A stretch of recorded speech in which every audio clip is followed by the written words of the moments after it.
Pascal Wehrlein. Dominated.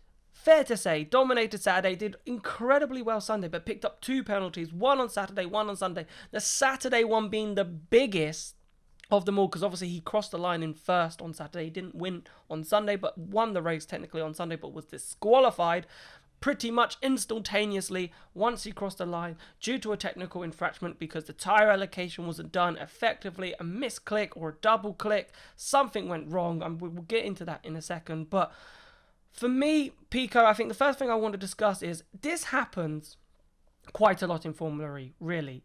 You can go back to season 1, go back to season 4 with Lucas Di Grassi. Lucas Di Grassi's probably had a couple of them, to be fair. Daniel Abt as well. There's always seems to be some form of infraction which is highly minuscule in terms of performance, maybe not even performance enhancing, and a driver who's won a race has been disqualified. Surely Formula E and the FIA have to be talking to themselves at this precise moment and going, we need to change something. Something needs to be changed, a procedure, a rule. It needs to be changed because, yes, Formula E has the potential to be amazing. But when we're getting new fans watching each race and then they're seeing a driver being disqualified and they don't really understand why this driver has been disqualified. And when they're told, they're like, really? For that? That's why he's been disqualified? I really think something needs to change. Yeah, this has happened far too much over the last few years. Yeah, obviously the one that came to my mind immediately was Daniel Abt in Hong Kong in season 4, where he won his first ever E-Prix on his birthday, and that was taken away from him because the barcode on one of the parts was different to the one that they'd submitted or something like that, and it would kind of similar. What they'd done is they'd submitted the files and they just misclicked something. Yeah, they do seriously need to look into this because the uproar on Twitter after the race was just massive, and even head honcho Mr. Big Alejandro Agag, like he was saying after the race, and I don't want to say that I'm quoting him, but I'm pretty sure that I read somewhere that he said that he wanted to kill someone. Don't take that for granted. If he didn't say that, he didn't say that. But he definitely said it live on TV as well. Okay, he did say that. Cheers, Ed. But when you've got someone who has been so influential in this sport saying this should not be happening, that is when you really shouldn't have it happening in this sport. But yeah, so they need to look at this, especially for season. I think they need to focus on it for season 8 because we've only got 3 weekends left for season 7. But yeah, and the fact that we are now a world championship, we need to show that we are brilliant. Unlike and you know what? It's not the first time that we've had things that don't go our way, like in terms of this year. Well, obviously Valencia, we had the everyone running out of power, but yeah, there are multiple different sides of these rules and regs that Formula E and the FIA really need to drill down on, get this fixed, and then season 8 we can come back bigger and better, and the drivers will still be moany and grumpy.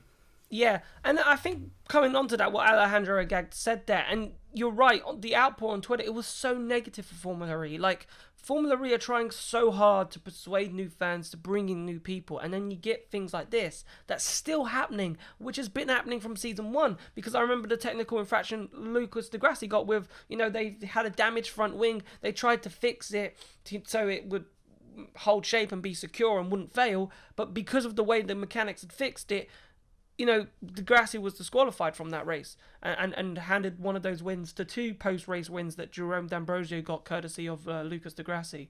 But, Ed, you've got more details and you've been doing the research and finding out a bit more about exactly what happened to Pascal Wehrlein. So I'll throw over to you now to sort of explain what happened. Yeah, okay. So I think the best way of looking at it is, if you guys have been to college or university, you will know that whenever you hand in homework, they use a sort of online portal. I think when I went to college, it was called something called Moodle. I don't think Formula use the same thing. but it's similar in concept. It's an online portal. All the teams use it, and they submit the tyres that they're using. Now, if you remember back in Valencia earlier this season, because they were worried about tyre wear, they Michelin increased the number of tyres allocated to each team. I think they gave everyone an extra set basically, and they did the same thing at Puebla. And do you remember in qualifying in Valencia for the first race, Stoff Van Dorn lost pole position, was disqualified from qualifying, sent to the back of the grid because someone at Mercedes doing the admin, when they're entering the number in the technical passport, they put an extra digit in, and so it didn't match up obviously with the actual tyre, so he got sent to the back of the grid. And eventually, of course, he finished third through other shenanigans that happened that day. But we're not here to talk about that again. But what happened in Puebla to Wehrlein, Lotterer, and to the two Nissan Edams drivers, I believe, is especially at least from Porsche's end for both their drivers. What happened was they were submitting the details for the tyres they used in qualifying, and clearly they just double entered it for qualifying. They didn't submit any of the tyres they were using for the race. So clearly there was a misclick or some sort of miscommunication where they thought they'd sent it in for the race, but actually they hadn't. And that was why it only got sort of plugged. The first they knew about it was when Scott Elkin's race direction, the FIA, sort of realised, hang on, they've not submitted anything, and neither had Nissan, I assume. But we don't know exactly what Nissan have happened. But the odd thing to me is that Porsche are protesting it, which to me feels like this appeal that they're doing is kind of a waste of time, because they've admitted they made the administrative error. What they're sort of appealing is, the penalty being disqualified is too harsh. But because Daniel Abt and Lucas de Grassi on 2 occasions disqualified for, the Abt one I think is the most similar, because it was again a technical passport mix-up basically, where the digits on the motor and the inverter didn't match up with technical passport. I'm being very technical here, I'm sorry.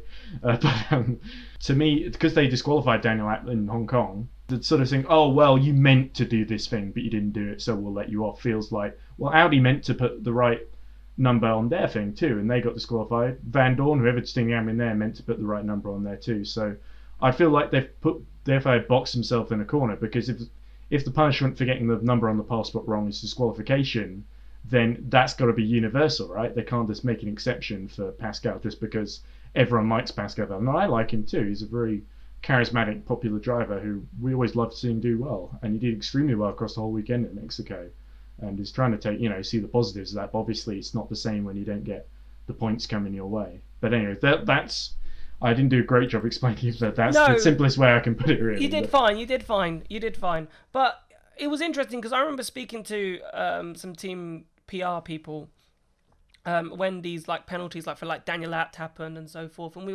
I remember discussing it in the paddock a couple of seasons ago, and they were like, well, those penalties are fair because they broke the rules, and technically they have broken the rules because they didn't submit this thing, and every other team have had to do it. And if everybody other team have done it, therefore they've broken the rules, therefore they deserve it.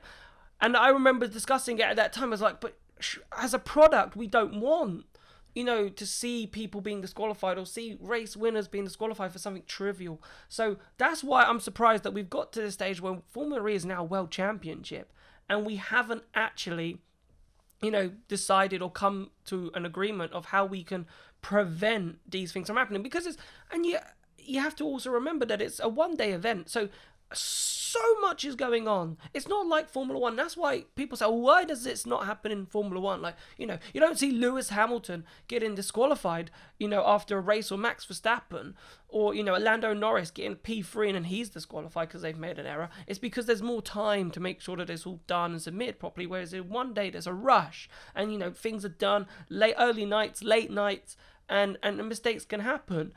So therefore, I'm surprised Formula E haven't put in something to say, or a system to say, right, if this has happened, or if you've made a mistake, there's a way to check it, or to, just something even a tyre set numbers, that's not a tyre set number that the FIA have given you, therefore you must have made a mistake, right? So just something for the teams to go, you know what? Okay, I've made an error, let's fix it before anything else happens. I'm surprised something like that hasn't happened.